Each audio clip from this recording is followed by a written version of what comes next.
Part 1. The hotel appeared, at first glance, to be no different from the many others that dotted the city, but to those who had heard the rumors circulating through the city, the Iriti Hotel was a place where strange and unexplainable events occurred, and where the boundary between life and death seemed to blur. One particularly stormy evening, a young man named Olumide arrived at the hotel. He had heard tales of the hotel's mystique and allure, a reputation that promised visitors an unforgettable experience.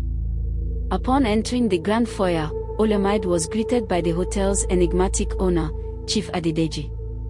The man stood tall, his penetrating gaze seeming to peer through Olumide as if reading his very soul. His smile, however, never reached his eyes. "Welcome to the Iriti Hotel," he said in a voice that resonated with an eerie calm. "A place where time is an illusion, and every room carries a story."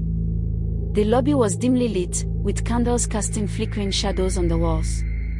A strange energy filled the air, something unsettling, but which Olumide could not quite identify. Nonetheless, he dismissed it, attributing it to the unfamiliar environment and the late hour. A tall and slender waiter named Ton led him to his room. His face was inscrutable, his eyes vacant, as though he had witnessed things that had drained him of emotion. "You will find everything you need in your own," Ton said, his voice low yet firm. "But remember, the Iriti Hotel is not for the faint-hearted." However, as he stepped into his room, the door slammed shut behind him with a heavy thud, and a profound silence settled around him. The room was opulent and large, with dark, luxurious fabrics draping the bed. But what captured Olumide's attention was the mirror on the wall opposite the bed. Old and tarnished, the mirror seemed to hold a peculiar weight to it. As he gazed into it, Olumide saw the reflection of a woman standing behind him. She was tall, with deep mahogany skin, and her eyes gleamed with a supernatural light. Her name, he would later learn, was Adama. Before he could turn to face her, the woman vanished. Dismissing it as a trick of the light or a figment of his imagination, Olumide tried to push the strange feeling aside.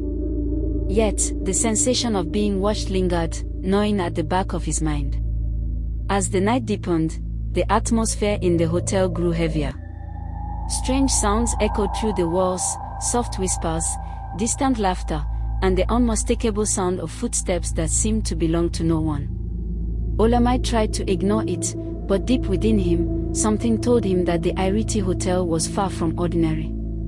Stay tuned for Part 2. Joy Story Time.